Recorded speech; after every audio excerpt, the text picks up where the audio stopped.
हरे कृष्णा दोस्तों कल हम आपको बता रहे थे कि इस महामंत्र के बारे में हम कुछ आपको को बताएंगे कि हरे कृष्णा महामंत्र क्या है, इसका जाप क्यों करना चाहिए।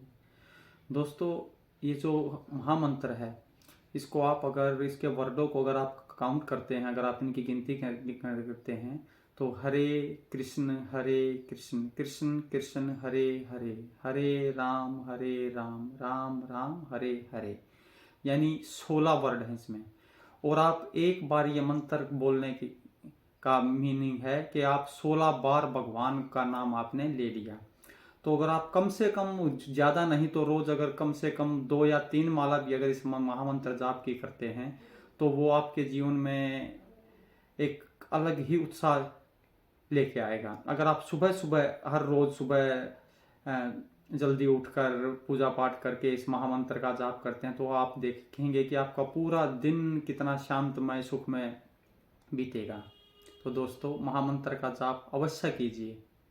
और जैसा कि हम हर रोज़ कह रहे हैं, हमारे इस गीता ज्ञान को आगे बढ़ाने के लिए चैनल को सब्सक्राइब जरूर करवाएं, वीडियो को लास्ट तक जरूर देखें। तो आइए शुरू करते हैं आज का अपना गीता का अध्ययन। पांचजन्य हरिकेशो देवदत्तम धनंजय पौंड्रः दद्मो महाशंखम भीम कर्मा वृकोदरम। भगवान कृष्ण ने अपना पांचजन्य शंख बजाया। अर्जुन ने देवदत्त शंख तथा अति भोजी एवं अति मानवीय कार्य करने वाले भीम ने पौंड्रक नामक भयंकर शंख बजाया। तात्पर्य है, इस श्लोक में भगवान श्री कृष्ण को ऋषिकेश कहा गया है क्योंकि वे ही समस्त इंद्रियों के स्वामी हैं। सारे जीव उनके भिन्नांश हैं, अतः जीवों की इंद्रियां भी उनकी इंद्रियों के अंश हैं। चूंकि निर्विशेषवादी जीवों की इंद्रियों का कारण बताने में असमर्थ हैं, इसलिए वे जीवों को इंद्रिय रहित या निर्विशेष कहने के लिए उत्सुक रहते हैं। भगवान समस्त जीवों के हृदयों में स्थित होकर उनकी इंद्रियों का निर्देशन करते हैं, किंतु वे इस तरह निर्देशन करते हैं कि जीव उनकी शरण प्राप्त कर ले। और विशुद्ध भक्त की इंद्रियों का तो वे प्रत्यक्ष निर्देशन करते हैं, इसलिए उनको ऋषिकेश कहा गया है। भगवान के विविध कार्यों के अनुसार उनके भिन्न भिन्न नाम हैं। उदाहरणतः उनका एक नाम मधुसूदन है क्योंकि उन्होंने मधु नाम के असुर को मारा था। वे गांव तथा इंद्रियों को आनंद देने के कारण गोविंद कहलाते हैं। वसुदेव के पुत्र होने के कारण इनका नाम वसुदेव है। देवकी को माता के रूप में स्वीकार करने के कारण इनका नाम देवकी नंदन है। वृंदावन में यशोदा के साथ बाल लीलाएं करने के कारण ये यशोदा नंदन है। अपने मित्र अर्जुन का सारथी बनने के कारण पार्थ सारथी हैं। इसी प्रकार उनका एक नाम ऋषिकेश है क्योंकि उनको कुरुक्षेत्र के युद्ध स्थल में अर्जुन का निर्देशन किया था। इस श्लोक में अर्जुन को धनंजय कहा गया है क्योंकि जब इनके बड़े भाई को विभिन्न यज्ञ संपन्न करने के लिए धन की आवश्यकता हुई थी तो उसे प्राप्त करने में इन्होंने सहायता की थी। इसी प्रकार भीम वृकोदर कहलाते हैं क्योंकि जैसे वे अधिक खाते हैं उसी प्रकार वे अति मानवीय कार्य करने वाले हैं, जैसे हिडिंबासुर का वध।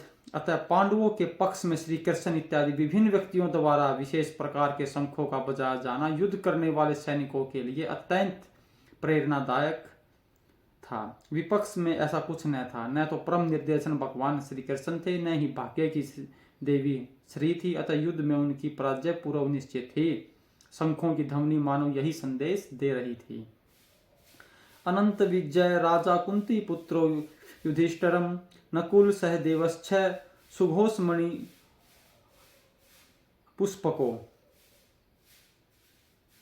काश्यश्च परमेशवासम शिखंडी च महारथम धृष्टधूम्रो विराटस्य सात्यकिश्च पराजितम द्रौपद्याश्च सर्वस्य पृथ्वीवीप्ते सुभद्रस्य महाभाऊ शंखांद मधु पृथकर्त पृथक।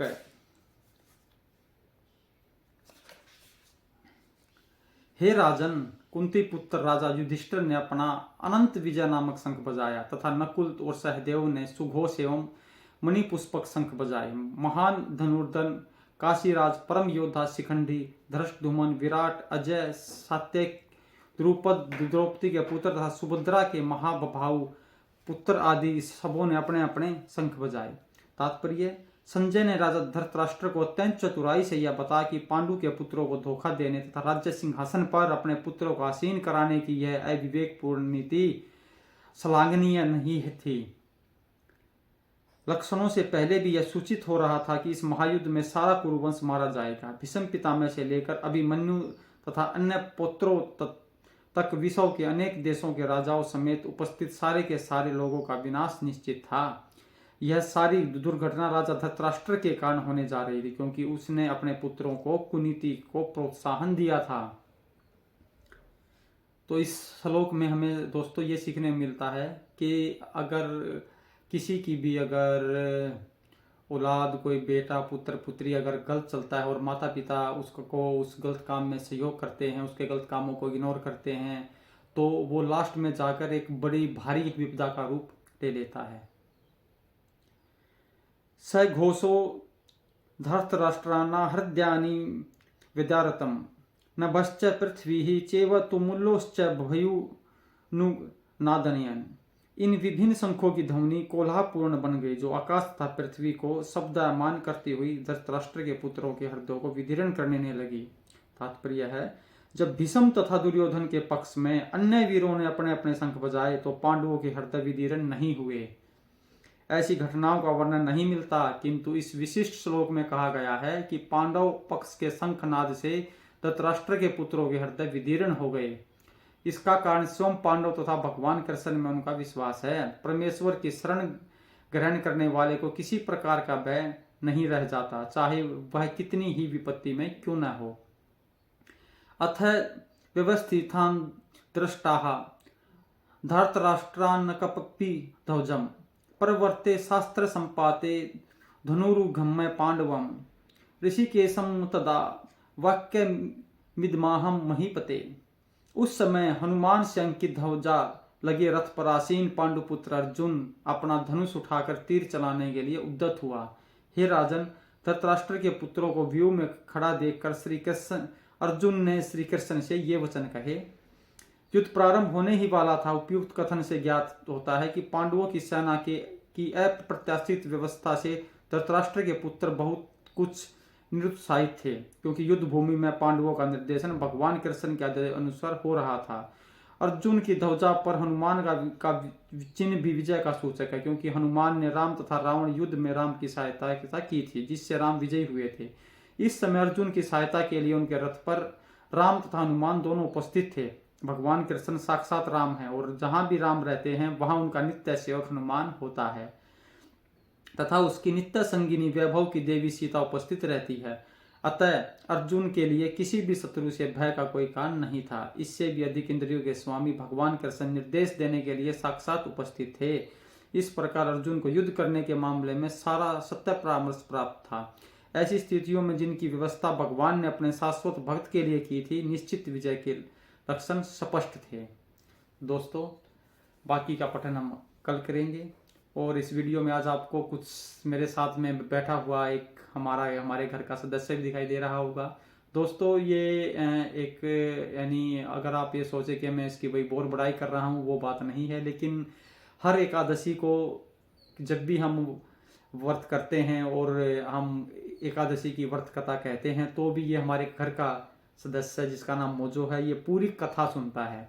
और गीता पाठ भी आज आप खुद देख लीजिए कि भगवान श्री कृष्ण ने और श्री गीता जी ने इसको स्वयं यहाँ पे भेजा है, बैठाया है, क्योंकि श्री कृष्ण भी इसकी अगले जन्म में मुक्ति चाहते हैं। तो दोस्तों, जब एक जानवर इतना सभ्य हो सकता है, वो हर एकादशी की कथा सुन सकता है, श्री गीता का पाठ सुन सकता है, तो हम तो इंसान हैं दोस्तों, क्यों इस जीवन को व्यर्थ में बर्बाद कर रहे हैं।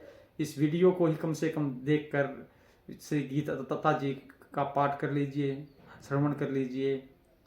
श्री हरि की कृपा आप सब पर बनी रहे। हरे कृष्णा कृष्णा कृष्णा हरे हरे, हरे राम राम राम हरे हरे, हरे कृष्णा।